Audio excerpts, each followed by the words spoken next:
परमात्मा ने देखा कि ये बात बिगाड़ेगा और वृद्ध अवस्था में दिमाग स्लिप हो जाता है, ममता घनी बढ़ा कर परिवार में। तो परमात्मा ने कहा कि धर्मदास समझ मेरी बात को सुन। देखो अभी ये मंत्र डिस्क्लोज कर दिया तो पूरे काल के दूतों का हाथ लग जाएंगे, और समय वो अभी आया नहीं है कि सारा संसार समझ सके मेरे को, और यो बात बिगड़ जाएगी। कच्चा काम ना करे तू। और सुन मेरी बात, ये 12 पंथ काल के चलेंगे, और तेरे पंथ में अगर तने नाम दे दिया सच्चा, तो छठी पीढ़ी में जो तेरी छठी पीढ़ी आओगी उसने एक काल का दूत भ्रमित करेगा, और वो ये कहेगा कि ये जाप क्या खाक जाप कर रहे हो तुम, ये देवताओं के जाप करते हो। जैसे दास ने आपको 7 नाम दिए हैं, पहले मालिक ने 5 नाम दिए थे, और वो इसको भ्रमित कर देगा, और तेरे आगे जाने वाले वंशजों के पास तो वो नाम फिर भी ना पहुंचे, लेकिन ये बिखर जाएंगे, भांडा फूट जाएगा, हमारा भेद खुल जाएगा। फिर धर्मदास फिर चिंतित हुआ, दाता फिर कैसे बात बनेगी कि बर्मा पंथ में गरीबदास आवेगा, उसके द्वारा मैं उसको मिलूंगा, उसको दोबारा फिर यो ज्ञान कंप्लीट बोलूंगा, उसको परिचित कराऊंगा, वो अपने मुंह कमल से बोलेगा, मैं उसमें फीड कर दूंगा, डाल दूंगा। तो और फिर उसके बाद मैं आऊँगा उससे पंथ में उस ज्ञान को सुलझाने और समझाने के लिए। तब तक लोग पढ़ते रहेंगे गरीबदास पंथ के, उनके समझ में नहीं आओगी अब वास्तविकता क्या है। तो तब पूरा विश्व नाम लेगा जब 5505 वर्ष बीत जाए कलयुग के, तब यह मेरी बात सत्य होगी। तब तक ये लोग न सोचेंगे वैसे निराधार बातें कबीर सागर में लिख रखी।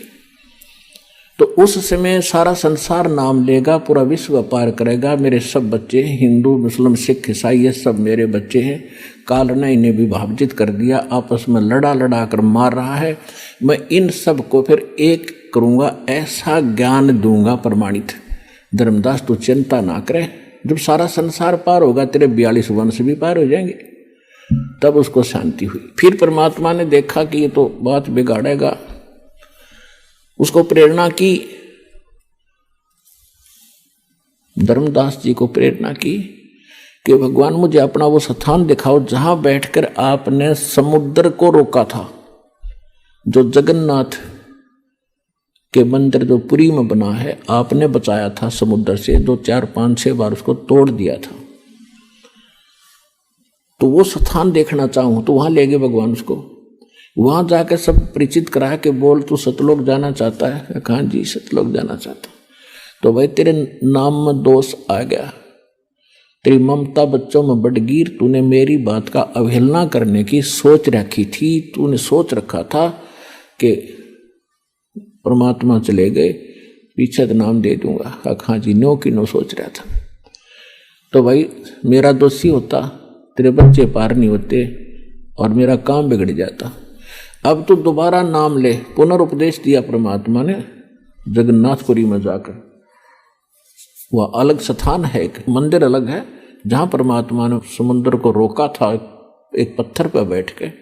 वहां एक यादगार बना रखी है कबीर पंथियों ने, दास भी देख कर आया था उसको। वहां धर्मदास जी की समाधि बनी हुई है, वही समाधि दे दी उसको, पर सारा कंप्लीट नाम दे के अब तू स्मरण कर, अब तू निकल जाए यहाँ से।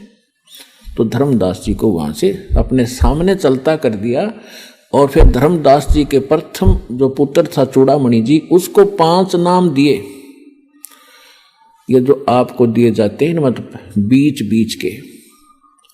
तो धर्मदास जी के पुत्र चूड़ामणि, जिसको मुक्तामणि भी कहते हैं, और उसको आदेश दिया कि बेटा तू यही मंत्र आगे अपने शिष्यों को देना, अपने वंशजों को देना, और ये मंत्र आप देते रहना। तो छठी पीढ़ी में जाकर एक काल के दूत ने उसको भ्रमित कर दिया कि तुम बात तो करते हो सतलोक और सचखंड की, और जाप करते हो देवी देवताओं की, तुम्हारा ज्ञान है ये। तो बच्चा भ्रमित हो गया, उसने वो नाम छोड़ दिए और कबीर सागर में ये सिलेक्ट कर लिए अमी नाम, अजर नाम, पाताले, सबसिंधु नाम, ये हंस का काम, फलाना काम, ये कोई मंत्र है? अब चलो इसमें कौन टोकेगा हमने? और ये तो कंप्लीट कोर्स। जब हम इस काल का रोटी खा रहे, कपड़ा पहने, पानी पीवे, इसमें जीवें सोवें, सारा शोध इसमें कर रहे हैं, तो इसका टैक्स है हमारे ऊपर, इसकी मजदूरी करनी पड़ेगी। और हमारे ऊपर पता नहीं कितनी फाटक बंद कर रखे, रास्ते बंद कर रखे। पहली चौकी गणेश जी की, जब तक ये क्लियर आगे रास्ता नहीं देगा आगे जाएंगे कहाँ हम। तो इन सब के हम ऋणी हैं, इन देवताओं के, जो यहाँ के प्रभु हैं, प्रबंधक हैं। इनसे हम बाइज्जत निकलने के लिए इनकी मजदूरी हम न करके अपना यहाँ भी काम चलाना है, इनका टैक्स भी भरना है, तब हमारी भक्ति सही चलेगी। तो प्रथम मंत्र आपको दिया जाता है, इन देवी देवताओं की मजदूरी है, ये पूजा नहीं है। अब यहां भी एक स्पष्ट करना चाहेगा दास के भक्ति, पूजा और साधना मंत्र क्या है। साधना तो एक मजदूरी होती है और पूजा एक हृदय से समर्पित भाव होता है, जिसको हम प्राप्त करना चाहते हैं, जिसको हम पाना चाहते हैं, जिसके हम हैं। अब जैसे एक पति भर्ता लड़की होती है, वो अपनी ज्वाइंट फैमिली में रहती है, सह परिवार होता है, जैसे जेठ भी, जेठानी भी, देवर भी, देवरानी भी, सास ससुर भी, ननद भी, सभी होते हैं। तो वो सबके साथ प्यार से व्यवहार करती है। रिलेटिव आता है, उनसे भी आदर से, सत्कार से, हंसकर बात करती है, चाय पानी, उसके बिस्तर बिछाना, पूरी सेवा करती है। तो वो लड़की वो सबका सत्कार कर रही है, उनकी पूजा नहीं कर रही। वो पूजा तो अपने पति की कर रही है। जो पति वाला भाव है वो अन्य में नहीं हो सकता उसका, लेकिन सत्कार सभी का करती है। तो इसी प्रकार जो ब्रह्मा, विष्णु, महेश, गणेश, दुर्गा, ये जितने भी यहाँ के प्रबंधक हैं, ये हमारे एक परिवार है अपना, और इस परिवार में हमने सबका यथोचित आदर करना, सत्कार करना एक शिष्टाचार है। इसको नहीं करेंगे तो भी हम दोषी हैं, हम निकम्मी आत्मा है, और हमने बनना है अच्छी आत्माएं। तो अच्छी आत्मा तो सभी को नमन करती है, विनम्र भाव रखते हैं, सबके प्रति एक श्रद्धा रखते हैं। लेकिन पूजा जो वो अलग चीज होती है। अब जैसे जब हम यहाँ से चलेंगे, जैसे एक पतिव्रता लड़की परिवार में रह रही है, जैसे आपको बताया, तो पूजा तो अपने पति की कर रही है वह, लेकिन पता उस दिन चलेगा जब वो अलग होंगे, भिन्न होंगे। जब वो अलग होंगे, न्यारे होंगे, तो वह लड़की के हिस्से में जितने भी बर्तन आवेंगे, कोई चारपाई, गदला, रजाई आवेगी, वह उठा के सारे अपने उस कमरे में रख लेगी जो उसके पति के हिस्से में आया है, और एक चम्मच भी ना छोड़ा अपने हिस्से की, सारी ठाक अपने पति के साथ चली जाएगी। तो उस दिन पता चलेगा वह पूजा किसका करे थी। वो पूजा अपने पति की करे थी और सत्कार सभी का करे थी। इसी प्रकार हम इस संसार में रहेंगे, हम सब का सत्कार करेंगे, लेकिन पूजा हम अपने मालिक की करेंगे, अपने परम पति की करेंगे जो सबका मालिक है, कबीर भगवान की करेंगे। और ये सभी जितने भी यहाँ के, जैसे असुर निगंध रामायणी में हम सबका सत्कार करते हैं, छोटे से लेकर 500 तत्व तक की आरती इसके अंदर आ जाती है। तो हम सबका सत्कार करते हैं। सत्कार करने से विनम्रता आती है, और ये फिर ये ब्रह्मा, विष्णु, महेश या जितने भी कोई भी है देव, ये आपको टच नहीं कर सकते।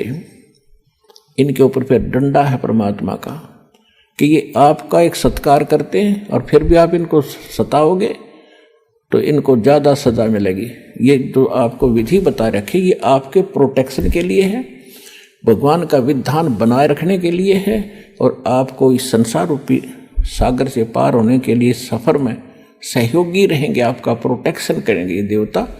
और सभी आपके घरों के चारों तरफ पहरे दिया करेंगे, तो सतगुरु कबीर साहब के इस नाम से जुड़ जाएगा।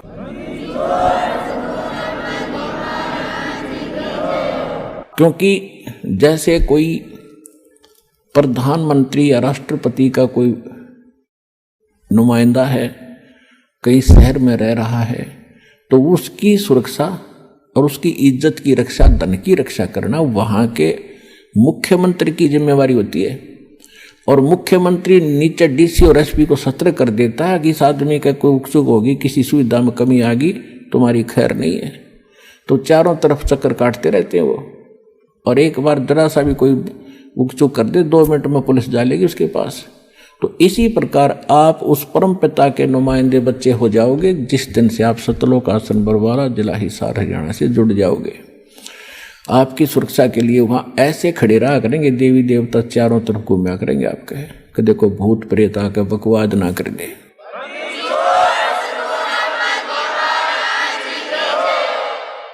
तो यहाँ के जो मंत्री, प्रधानमंत्री, ये जो ब्रह्मा विष्णु महेश, ये काल, ये भी थर थर कांपते उस परमात्मा से। काल डरे करतार से, जय जय जय जगदीश, ये जोरा जोड़ी झाड़ता भाई पगरज डारे शीश। गरीबदास जी कहते हैं कि काल डरे करतार से। करतार कौन है? अनंत कोट ब्रह्मांड का एक रति निभारे, सतगुरु पुरुष कबीर हैं ये कुल के सर्जनहार। नानक साहब जी कहते हैं 721 पृष्ठ पे श्री गुरु ग्रंथ साहिब में अंकित है उनकी वाणी। एक अर्ज गुप्तम पेश तो दर कून करतार, हक्का कबीर करीम तू बे परवरदिगार। तो यहाँ गरीबदास जी कह रहे हैं काल डरे करतार से, जय जय जय जगदीश, ये जोरा जोड़ी झाड़ता पगरज डारे शीश। जोरा माने मौत है। एक तो जरा शब्द है, जरा संस्कृत में उसको बुढ़ापा कहते हैं। एक जोरा है संत भाषा में, ये मौत को कहते हैं। कहती है मौत भी उस कबीर भगवान की जूते साफ करती है कि जब आपका आदेश होगा तभी मैं किसी के, आपके भक्त के निकट जाऊंगी, न निकट नहीं जाऊंगी। और ये काल परमात्मा से डरता है। काल जो पीसे है पीसना, और जोरा है पनिहार, ये 2 असल मजदूर हैं मेरे सतगुरु के दरबार। पुण्यात्मा, ये बात कोई छोटी है नहीं है। आम आदमी कोई भूत प्रेत के बारे में गलत नहीं बोल सकता, देवता के बारे में नहीं बोल सकता। और ये स्पष्ट कहा गया है कि यु काल तपी से पीसना, यानी पहले राजाओं के नौकर जो होते थे, कोई तो उनके आटा पीसा करते थे और कोई पानी भर के लाया करती किसी की, और जो नागरिक औरतें उनको पैसे दे देते थे, मजदूरी देता था राजा।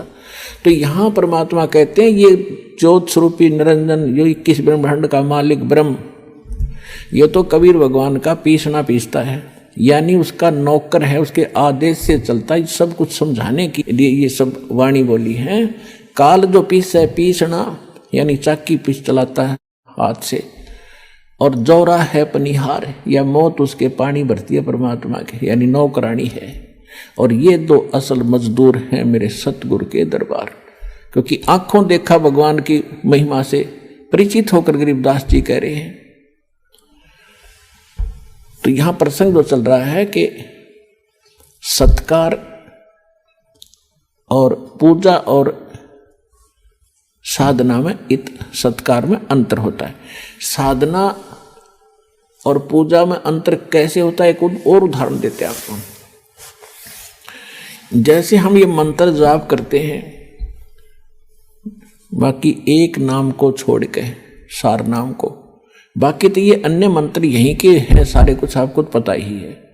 लेकिन हमारा उद्देश्य, ये तो हमारे इंस्ट्रूमेंट हैं, ये हमारे औजार हैं उस पूज्य वस्तु को पाने के लिए। जैसे हमने हैंडपंप लगाना है, तो हैंडपंप लगाने के लिए हम जो भी साधन प्रयोग करेंगे वो तो साधना है, वो हमारी पूज्य नहीं है।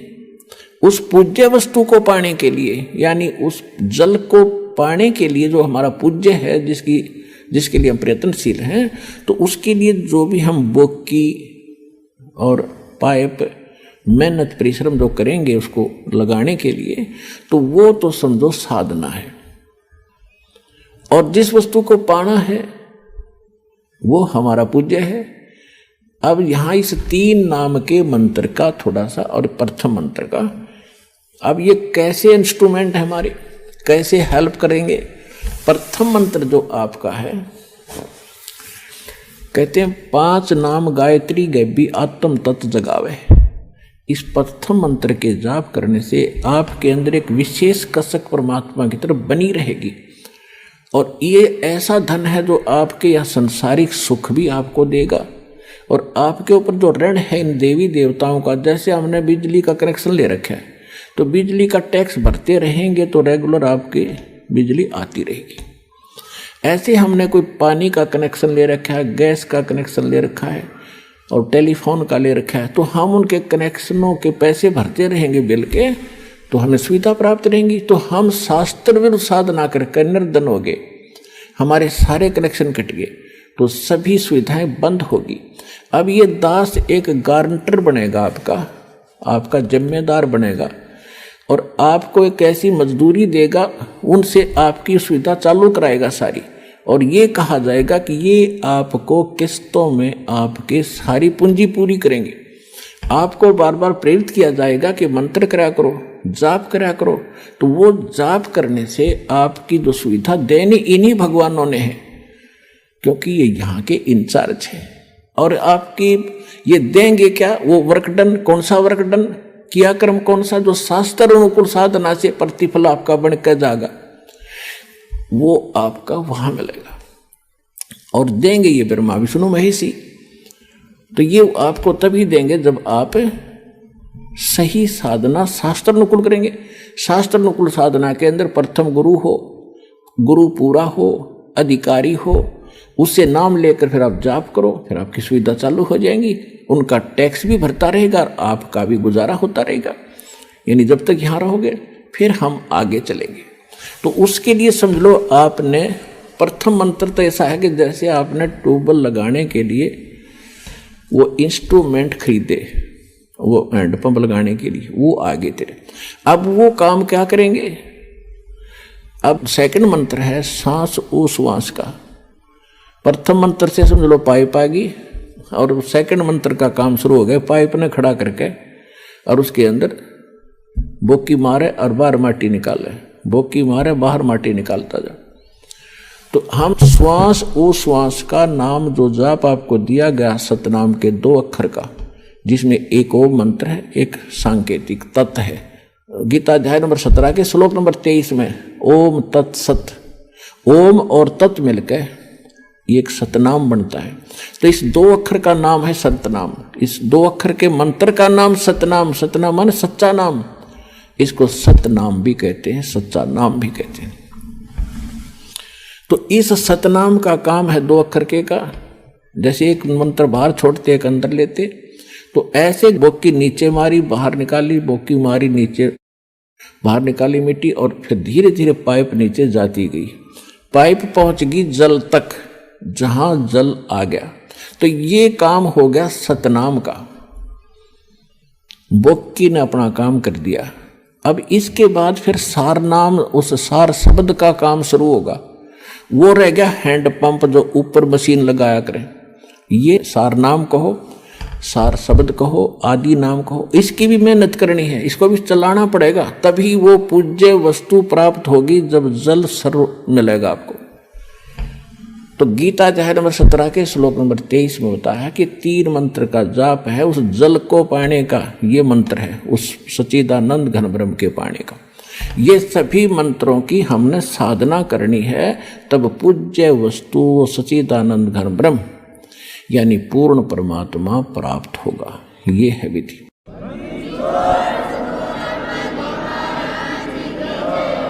अब वो कैसे प्राप्त होगा? अब प्रथम मंत्र आपको दे रखा है, तो प्रथम मंत्र और लास्ट मंत्र, इनकी जो कमाई है ये आपकी सेव रहेगी, सेफ रहेगी, बचत रहेगी। और बाकी जो 5 नामों की कमाई है, साधना है, ये हम प्रथम जाएंगे जब आत्मा हृदय कमल से चलेगी। हृदय में रहती है आत्मा का मूल वास, यहाँ पर है। जागृति में फिर यह नेत्रों के पास आ जाती है, यहाँ बैठकर सारा कंट्रोल करती है। जब हम चलेंगे तो हम सीधे मूल कमल पर जाएंगे। वहाँ पर गणेश जी की चौकी है, वहाँ बैरियर है। तो वहाँ जाकर के हम जब पहुँचेंगे, गुरु साथ होगा। जैसे वकील होता है तो उसके साथ साथ वो सारे काम कागज पूरे करता हुआ, अकाउंट क्लियर कराता हुआ आपका आगे चलता, जैसे सीए होता है, यो समझ लो। तो परमात्मा की आपको वहां से लेकर आखिर तक आवश्यकता पड़ेगी। अब वहां आप जब जाओगे, परमात्मा पहले ही आपके सारे अकाउंट क्लियर करवा के इनसे और त्रिकुटी में बैठा पाओगे आपको। जब आप यहां से चलोगे, संसार छोड़कर मूल कमल में जाओगे, जहां गणेश जी का कमल है, तो वहां आपके अकाउंट क्लियर, सारे क्लियर पाओगे और आपको तुरंत रास्ता दे दिया जाएगा। चलो जी जाओ, आप कागज पूरे आपके, जाइए।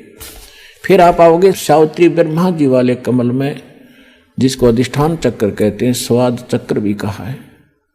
इसी तरह वहां से आपको क्लीन चिट 4 में लगी, अब जाइए। फिर इसमें नाभि कमल में आओगे विष्णु जी के कमल में, फिर यहां से भी आप आगे चलोगे कि आपका अकाउंट क्लियर, जाइए हृदय, फिर कंठ कमल, फिर आप पहुंचोगे त्रिकुटी पे।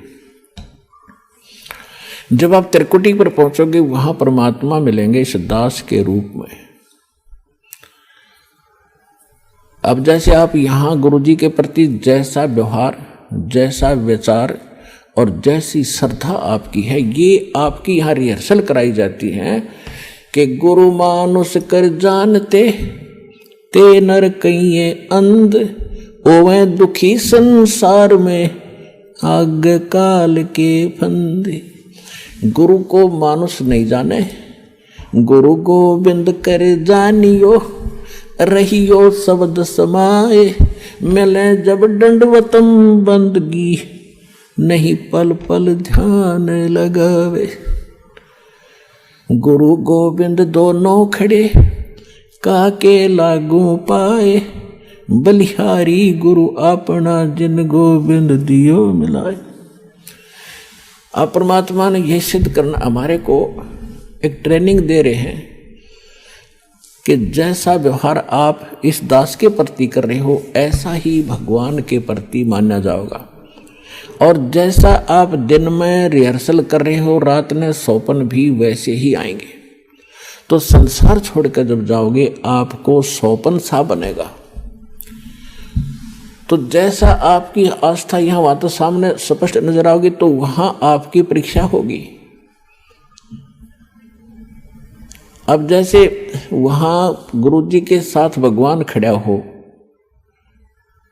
आपने परमात्मा को देखा नहीं, केवल चित्र देखे हैं उनके, तो वहां जाकर आप किसको प्रणाम करोगे? गुरु गोविंद दोनों खड़े, किसके लागू पाए, बलिहारी गुरु अपना जिन गोविंद दियो लाए। यानी हमने इतना दृढ़ होना है इस मार्ग पर सफल होने के लिए। वो जो दास के रूप में होगा, वो भगवान ही होगा वहां पर। अब परमात्मा ये भी देखते हैं कि जैसे 120 वर्ष भगवान रह कर चले गए यहाँ पर, और इस दास के स्थान पर अगर वो आज होते तो आप तो पहचान तो सकते ही नहीं, क्योंकि जब भी ना पहचाना, क्योंकि जो लाहे का काम करें, एक लंगोटी ही बांध, धोती ही बांध के फटे पुराने कपड़ों में घूमे फिरे, सारा काम करें, तो हमने सोचे जनसाधारण आम आदमी है। तो इसलिए परमात्मा वो एक विधान बताएंगे और इसलिए दास को भेजा के भगवान को पहचानवा दे, आपको पहचान करा दे। और कैसे मिलेगा ये नियम बताओ। तो जैसे उस समय भगवान होते, इस दास के स्थान पर आप जैसा व्यवहार करते, तो भगवान ये सब आपके अकाउंट जमा होता रहता आपका कि इसका कैसा व्यवहार है, कैसा विचार है। तो अब दास ये देख रहा है, दास के प्रति जैसा आपकी भावना, जैसे आपके विचार, आपकी श्रद्धा है, तो आपकी वहाँ बुक में लिखे जा रहे। परमात्मा वाले स्थान के पास आपकी एक अलग से पैड है, आपकी बही है, आपका अकाउंट खुला हुआ है, एक फैक्स वहां जाता है। तो उस समय फिर आपका जैसा स्वभाव आप वहां प्रयोग करोगे त्रिकुटी पे, जैसा आप यहां कर रहे हो एडिट होगा। फिर वहां से अगर गलती कर दी तो आपको फिर भी वापस पटक दिया जाएगा, वहां से भी आपको फेल होकर वापस निराशा हाथ लगेगी। यहाँ अलग बात है कि किया हुआ कर्म यहाँ ऊपर के ब्रह्मांडों में आप देवता बने रहोगे हजारों लाखों युगों तक, और फिर वहां आपकी पूरी पूंजी भक्ति नाश करा कर ये वापस पटक देगा धरती पे। तो इससे बचने के लिए जो पहले हम मार खा गए, हमने धोखे खाए, उससे बचने के लिए अब ये फाउल पॉइंट बताए जाते हैं। इसमें दृढ़ रहना बच्चों, बार बार यही आपको बताया जाता है। जब आप त्रिकुटी पर पहुंचोगे, तो वहां ये नीचे के मंत्र तो हो गए साफ, कंठ कमल तक सारे आपका हिसाब किताब हो गया। आपके साथ वो 2 मंत्र का जाप वो और साथ है।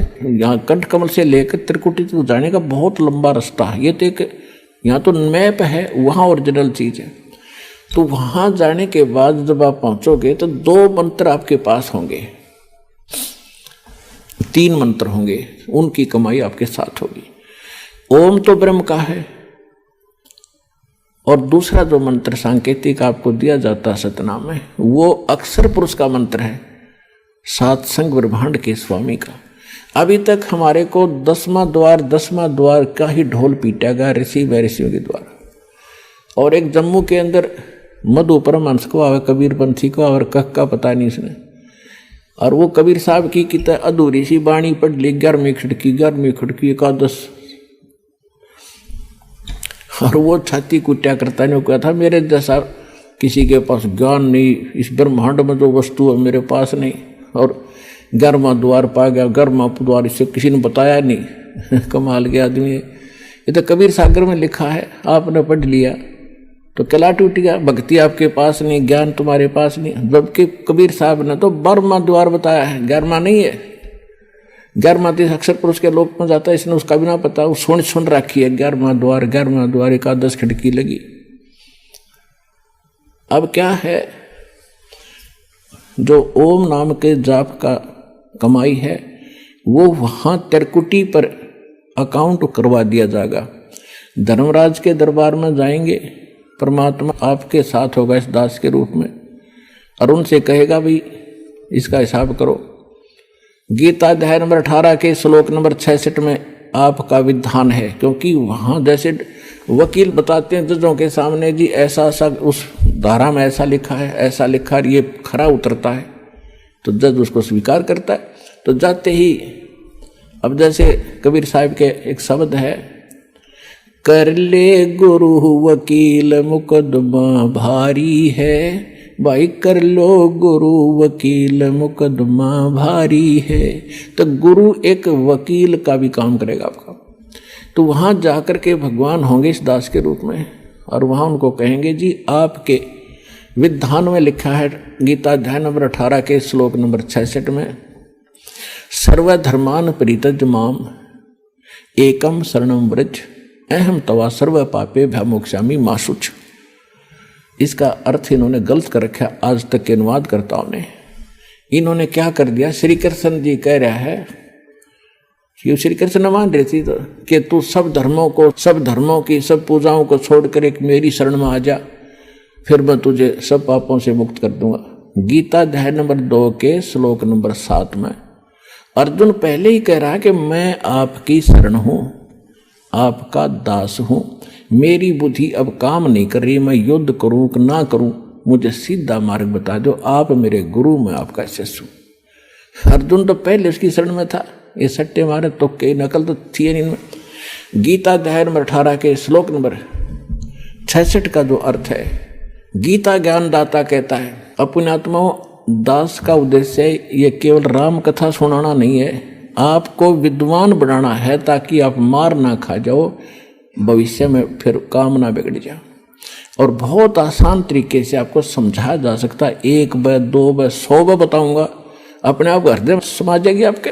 इस झूठ को हमने लाखों बार सुन लिया तो सच्ची होगी, सत्य को भी सैकड़ों बार सुनोगे अपने आप, सत्य तो है ही सत्य, या तो ऐसा जगह बना देगी फिर कोई टस से मस नहीं कर सकता।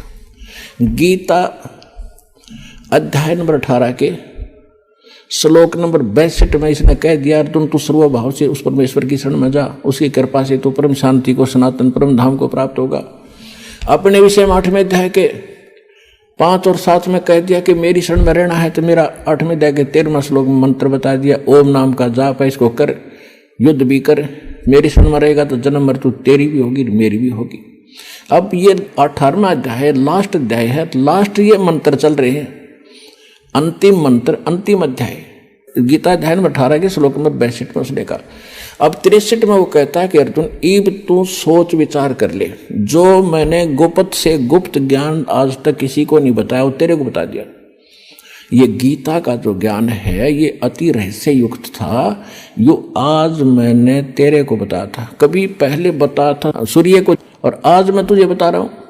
सूर्य ये आग का गोला नहीं, एक देव है अलग से, जैसे बिजली महकमे का बिजली का अफसर होते हैं, मंत्री होते हैं ऐसे।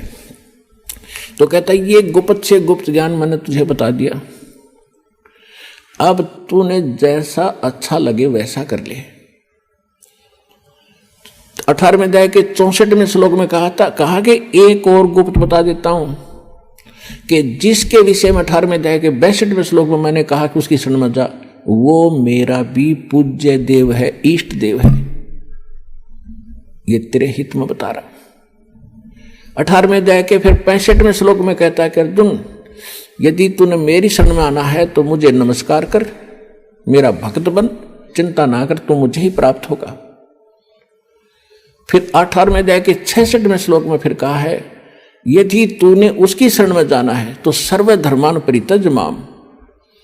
18वें अध्याय के 66वें श्लोक में कहा है कि आपने 18वें अध्याय के 62वें में जिसके बारे में मैंने कहा श्लोक में, उसकी शरण में जाना है, सदा जन्म मृत्यु से रहित हो जाना है, कंप्लीट आपने पीस चाहिए, संपूर्ण शांति चाहता है, तो मेरे सतर की 18वें अध्याय के 66वें श्लोक में कहता है, सर्वधर्मान परित्यज माम, मेरे सतर की जो पूजाएं हैं। इसके सतर की कौन सी पूजाएं हैं? ये 500 यज्ञ करते हैं, ओम नाम का जाप आज आप श्वास से जो जाप करते हैं, ये उसके सतर की, ब्रह्म के सतर की भक्ति पूजाएं हैं। ये मुझे छोड़ दे, मुझे दे दे। और एकम शरणम व्रज, एकम माने जिसके बराबर दूसरा नहीं है, वो सर्वशक्तिमान। गीता अध्याय नंबर 15 के श्लोक नंबर 17 में जिसके विषय में कहा, उत्तम पुरुष तु अन्य परमात्मा इति उदाहरते, ये लोक धर्म अविश्य विवर्ती अवैश्वर। अब यहाँ पुण्यात्माओं एक 15वें अध्याय के 18वें श्लोक में ये विचलित कर देते हैं कुछ भ्रमित नकली संत गुरु। वो कहते हैं कि गीता अध्याय नंबर 15 के श्लोक नंबर 18 के बारे में रामपाल नहीं बोलता। अब उसके बारे में बोलने का विषय जब आए तभी बोला जाता है। उसमें क्या बताया है? गीता अध्याय नंबर 15 के श्लोक नंबर 16 में इन्हें स्पष्ट कर दिया है कि सरपुरुष और अक्षर पुरुष ये दो पुरुष हैं, और ये इन दोनों के अंतर्गत जितने प्राणी हैं वो नाशवान है, और ये स्वयं भी नाशवान है। आत्मा किसी की मरती नहीं। उसने स्पष्ट कर दिया 15वें अध्याय के 70वें श्लोक में कि वो पुरुषोत्तम तो कोई और है, उत्तम पुरुष कहो चाहे पुरुषोत्तम कहो। अब 15वें अध्याय के 18वें श्लोक में ये कहा है कि लोक वेद के आधार से, लोक वेद माने दंत कथा सुनी सुनाई, जैसे लोक वेद हम सुना करते, रामकृष्ण ब्रह्मा विष्णु महेश के कोई माता पिता नहीं, अजरो अमर है, सर्वेश्वर हैं, सारे ब्रह्मांडों के रचने वाले हैं, फलानी पूजा कर लो, श्राद्ध निकाल लो, भूत पूजा कर लो। तो ये था लोक वेद दंत कथा जो शास्त्र प्रमाणित नहीं था। तो इसी ऐसे ज्ञान को लोक वेद कहते हैं। कबीर साहब हमें उदाहरण देते हैं कि पीछे लग गया जाऊं था मैं लोक वेद के साथ, रास्ते में सतगुरु मिल गए, दीपक दे दिया हाथ। तो लोक वेद माने दंत कथा के आधार से जो साधना करते हुए हम भटक रहे थे, उसमें कोई सतगुरु मिल गया, उसने सत साधना रूपी और सही नाम ज्ञान रूपी एक दीपक दे दिया, टॉर्च दे दी। उसकी रोशनी में हम गड्ढों में, झाड़ दंखाड़ों में नहीं गिरेंगे, सीधा रास्ता पकड़ कर निकल जाएंगे। तो जैसे दास पहले श्री कृष्ण का पुजारी था, श्याम जी का पुजारी था, हनुमान जी का पुजारी था, तो वो था लोक वेद के आधार से। फिर सतगुरु ने दीपक दिया, पूज्य गुरुदेव मिले राम देवानंद जी, तो उसके आधार से दास सीधा चला। तो यहां परमात्मा हमें बता रहे हैं कि पीछे लग गया जाऊं था मैं लोक वेद के साथ, और इस भक्ति रूपी सफर में सतगुरु मिल गए, दीपक दे दिया हाथ। तो यहां गीता अध्याय नंबर 15 के श्लोक नंबर 18 में गीता ज्ञानदाता कहता है कि मैं लोक वेद के आधार से पुरुषोत्तम प्रसिद्ध हूं, क्योंकि जितने मेरे अंतर्गत प्राणी आवे हैं, इंक्लूडिंग ब्रह्मा विष्णु महेश, इनसे मैं उत्तम हूं, इनसे ताकतवर हूं, इसलिए मैं पुरुषोत्तम नाम से प्रसिद्ध हो गया लोक वेद के आधार से, दंत कथा से। लेकिन उत्तम पुरुष तु अन्य परमात्मा इति उदाहरते, यह लोक धर्म अविषय विवर्ती अवैश्वर है। गीता अध्याय नंबर 15 के श्लोक नंबर 17 में स्पष्ट कर रखा हो, तो कोई और है। और गीता ज्ञानदाता खुद कहता है उसकी शरण में जाओ, उसकी कृपा से तू परम शांति को, सनातन परम धाम को प्राप्त हो। अब गीता अध्याय नंबर 18 के श्लोक नंबर 66 का जो अर्थ है कि सर्वधर्मान परित्यज्य, मेरे सतर की सब पूजाएं छोड़ दे, मुझे दे दे, तो हम वहां ओम नाम के जाप की कमाई उसको दे देंगे। त्रिकुटी पर इसके लेखाकार धर्मराज के दरबार में जमा करा देंगे, ये वहां से आपको बरी कर देगा। अब आगे लेके चलेंगे परमात्मा आपको। अब 10वां द्वार तो इस एक पिंड और ब्रह्मांड के अंदर रह जाता है, शरीर उसी का एक प्रारूप है। इससे आगे निकलेगा फिर सूक्ष्म रूप से, फिर जाएगा 11वें द्वार पे। 10वां द्वार जाके ब्रह्मरंध्र खुल जाने के बाद 10वां द्वार फिर एक हो जाता। जैसे एक तो द्वार का इधर का हिस्सा, एक सामने का, तो इसलिए इसको भौर गुफा भी बताते हैं, हर एक उसमें भौर गुफा होती है। तो इसका लास्ट आखिरी एंड जो 10वें द्वार का जाके समाप्त होगा 11वें द्वार, आगे जाके 11वां द्वार पाओगा, जहां इस अक्षर पुरुष के लोक में प्रवेश करेंगे। वो 11वां द्वार है। 21 ब्रह्मांड एक पूरा पैक्ड है, 7 संग ब्रह्मांड अलग से पैक्ड है, तो उनके बीच में एक ही द्वार है और सामने वाले में भी एक ही द्वार है। वो द्वार ऐसे घूम कर जाता है और उसमें जाके खुलता है। तो 11वां द्वार जो है सरपुरुष के 21 ब्रह्मांड पार करके से निकलेंगे और उसमें प्रवेश करेंगे अक्षर पुरुष वाले, वो 11वां द्वार है।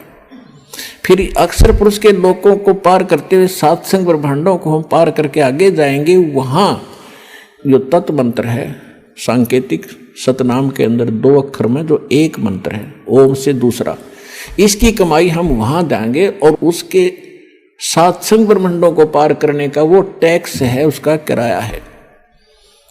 अब हमारे पास रह जाएगा सत्य सार नाम की कमाई, उसको लेकर हम फिर 11वां द्वार पार करके 12वें द्वार को पार करेंगे, वो सतलोक में प्रवेश करावेगा और ये सत नाम सार नाम की कमाई हमारे साथ वहां जाएगी।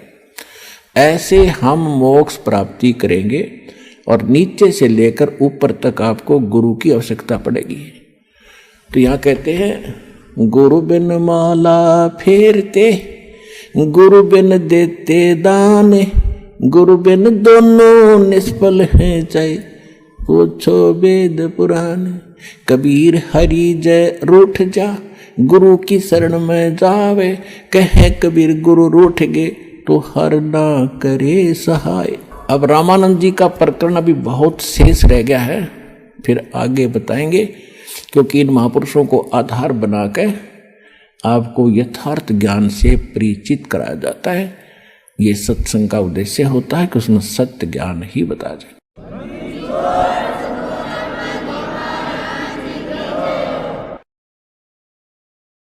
परम पिता परमात्मा पूर्ण ब्रह्म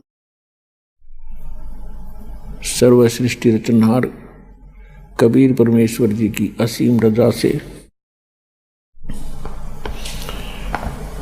आप सभी पुण्यात्माएं सत्संग सुनने के लिए उपस्थित हुए। परमेश्वर की असीम रजा हो जाती है, उन्हीं पुण्यात्माओं को मानव शरीर प्राप्त होता है। मानव शरीर प्राप्त करके जिनकी भक्ति में रुचि है, श्रद्धा आस्था है, वो और भी अच्छी आत्माएं हैं। और परमात्मा की तड़प में भटक रही उन आत्माओं को सत्संग मिल जाता है, सतगुरु मिल जाता है, सच्चा मार्ग मिल जाता है, तो वो पुण्यात्माएं परमात्मा की विशेष लाडली होती हैं। आप सभी पुण्यात्माएं उन तीसरे प्रकार की उत्तम आत्माओं में से हो जिनको मानव शरीर प्राप्त है, परमात्मा की तड़प में भटक रहे थे, आपको सत्संग मिला, सच्चा नाम मिला, सच्चा ज्ञान मिला। तो सत्संग मिलने से, सतगुरु मिलने से जीव का उद्धार होता है, मनुष्य जीवन सफल होता है। सत्संग में आने से प्राणी को ज्ञान होता है, मेरा यहाँ मनुष्य जीवन प्राप्ति का क्या उद्देश्य है और किस उद्देश्य को लेकर मैं जी रहा हूँ। जो क्रियाएं, साधनाएं और जो संपत्ति में एकत्रित कर रहा हूं, ये मेरे साथ कितने समय तक रहेंगी। सत्संग में आने से ही आत्मा सतर्क होती है। सत्संग से पता चलता है कौन से कर्म करने चाहिए, कौन से ना करने चाहिए। जब तक हम सत्संग नहीं सुनते तो हम अपने अपने प्रत्येक कार्य को ठीक मानकर कर रहे होते हैं। चाहे कोई शराब पी रहा है, चाहे कोई रिश्वत ले रहा है, चाहे कोई मिलावट कर रहा है, और कितने झूठ कपट करके, ठगी चोरी करके वो अपना काम कर रहा है, उसको वो उत्तम मान रहा है, श्रेष्ठ मान रहा है, सही मान रहा है। सत्संग के अंदर परमात्मा का विधान बताया जाता है और उस विधान का जो उल्लंघन करता है उसको क्या सजा मिलती है, उसको कितना दंड मिलता है, ये भी परमात्मा के विधान में लिखा हुआ है। वो सत्संग के अंदर बताया जाता है।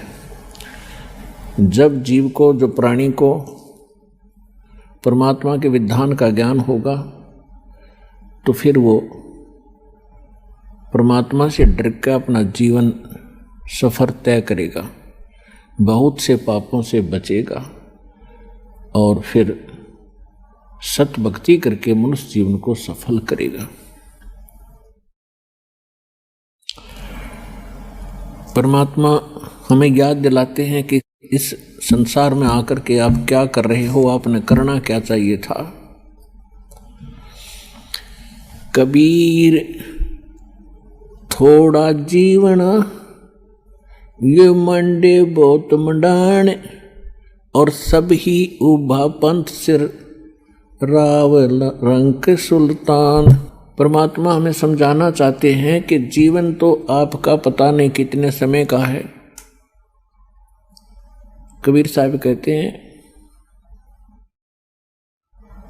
कि श्वास उश्वास में नाम जपो, व्यर्था श्वास मत खो, न जाने इसी श्वास को आवन हो कि न हो। उसके विषय में परमात्मा फिर कहते हैं, कबीर थोड़ा जीवना, ये जीवन थोड़ा, और मंडे बहुत मंडाण, कल्पनाएं पता नहीं कितनी लंबी चौड़ी बना के आपने स्कीम बना के रख रखी है। और सब ही उभा पंथ सर राव रंक सुल्तान, सभी यहाँ से चलने वाले मार्ग पर खड़े हैं, कभी भी आपका नंबर यहाँ से प्रस्थान करने का आ सकता है। कबीर एक दिन ऐसा होवेगा सबसे पड़े बिछो, राजा राना राव रंक भाई सावधान क्यों न हो। परमात्मा कहते हैं एक दिन ऐसा होगा आप सबसे विदाई ले लोगे, और जिसको आप अपना मान रहे हो ये आपका नहीं है। आप अपने संस्कारवश यहाँ आए हो, जन्मे हो, संस्कार पूरे होते ही आप यहाँ से चले जाओगे। ये ज्ञान आपको सत्संग से होता है, सतगुरु कराते हैं और सतगुरु परमात्मा का विधान बताते हैं। परमात्मा ने जो विधान बताया था 600 वर्ष पहले, वो आपको दास बता रहा है, सुना रहा है। एक दिन ऐसा होएगा सबसे पड़े बिछो, राजा राना राव रंक भाई सावधान क्यों न हो। चाहे कोई राजा है या रंक, निर्धन व्यक्ति है, सभी परमात्मा के बच्चे हैं। परमात्मा सभी के लिए एक सामूहिक इंस्ट्रक्शन दे रहे हैं, हिदायत दे रहे हैं। उजड़ खेड़े ठेकरी ये गुड़ गुड़ गए कुमारे, रावण जैसे चले गए वो लंका के सिकदार।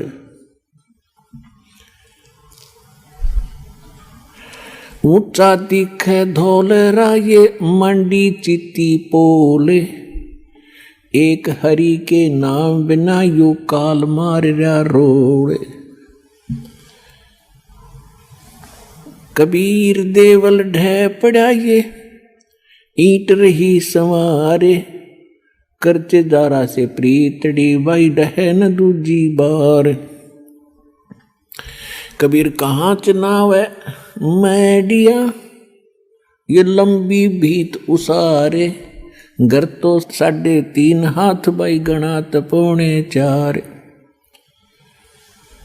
परमात्मा हमें याद दिलाते हैं कि आप परमात्मा के विधान से अपरिचित और इस नासवान स्थान को स्थायी मानकर अनजानपने में बड़ी बड़ी कोठियां बनाने में अपना अनमोल मनुष्य जीवन नाश कर रहा है। कहते हैं कहाँ चुनाव है मैडियाँ कोठियाँ और लंबी भीत उसार, लंबी लंबी द्वार खींच रखी थी। घर तो 3.5 हाथ और घना तो 4.25। इस टाइम पास करने के लिए इस लोक में परमात्मा बताते हैं कि ज्यादा से ज्यादा और कम से कम एक मनुष्य ने एक चारपाई पे और एक कमरे के कोने में सोना होता है, और उसके लिए 6 कमरे 10 कमरे बनाओ, ऊपर नीचे कोठी 6 मंजिल की बना कर बैठ गया। तो परमात्मा कहते हैं ये ज्ञानहीन प्राणी के लक्षण होते हैं, जिसको पता नहीं तू कब यहाँ से चला जाएगा, कब तेरा जाना हो जाएगा। कबीर साहब कहते हैं साथी हमारे चले गए हम भी चालन हारे, कोई कागज में बाकी रह री बाई ताते लगी है वारे। परमात्मा अपने ऊपर उदाहरण देकर बता रहे हैं कि भाई पिछले इतिहास देख लो, कितने राजा हुए, हम कितने इतिहास पढ़ा करते। राजाओं के उसने उस पर चढ़ाई कर दी, उसने उसको पराजित कर दिया, कब्जा कर लिया। कहाँ गए वो खुद भी? कितनी सेनाएं मरवाई, कितने पाप किए एक राज्य प्राप्ति के लिए, और कितने दिन राज्य किया। अब क्या होंगे वो बने हुए, ये परमात्मा के विधान से उनकी जानकारी होती है। कबीर हरि के नाम बिना ये राजा रसब हो, मट्टी लद कुमार के वही घास न नीरे कोई। ओए एक परमात्मा की भक्ति के बिना इन प्राणियों के संग में क्या बनेगा। चाहे कोई प्रधानमंत्री है, चाहे सारी पृथ्वी का राष्ट्रपति है, परमात्मा की भक्ति के बिना अगले जीवनों में वो पशु योनि में जाएगा और गधे की योनि प्राप्त होगी। उसमें उसको क्या सुविधाएं होंगी अंडरस्टूड है। तो ये ज्ञान जब तक आत्मा को पता नहीं लगेगा, ये यही खिलौनों से खेल कर अपना जीवन नाश कर जाता है। अब परमात्मा क्या बताते हैं, साथी हमारे चले गए भाई हम भी चालन हारे, कोई कागज में बाकी रह रही ताते लगी है वार। पहले कितने चले गए, कैसे कैसे उनके इतिहास बने, कहाँ वो है कि नामो निशान उनका, और आगे उनके साथ आज क्या बीत रही होगी। कोई पशु बना, कोई पक्षी, कोई चूहा बनकर धक्के खा रहा है। ऐसे गंदे लोक में हम क्या बनकर बैठ गए। तो परमात्मा आकर आंख खोले हमारी, और काल हमारे को यहां बस उल्टी शिक्षा देकर सारे उल्टे काम करवा के जीवन नाश करवा देता है इस प्राणी का। फिर ये बड़ा खुश रहता है, और जब परमात्मा आते हैं या उनका सत्ज्ञान प्रारंभ होता है तो उसको बड़ी बेचैनी हो जाती है। पुणात्माओं, सत्संग के अंदर प्रत्येक पहलू पर ज्ञान दिया जाता है। आज जो बहन बेटियां, जैसे पहले राजा की लड़कियां, राजा की रानियां और भी अच्छे उच्च घराने की जो माने जाते थे, अच्छे इज्जतदार लोग मानते थे संसार की दृष्टि से, उनकी बहू बेटियां सत्संग में नहीं जाते थे। अपने घर से भी बाहर कदम बहू बेटियों को नहीं रखने देते थे। उसमें अपनी हानि और इज्जत का नाश समझते थे। उसके विषय में तत्व ज्ञान में क्या बताया है? बीबी पड़दे रहे थी, वो डोडी लगे थी बारे, अब गात उघाड़े फिरती है वो बनकुतिया बाजारे।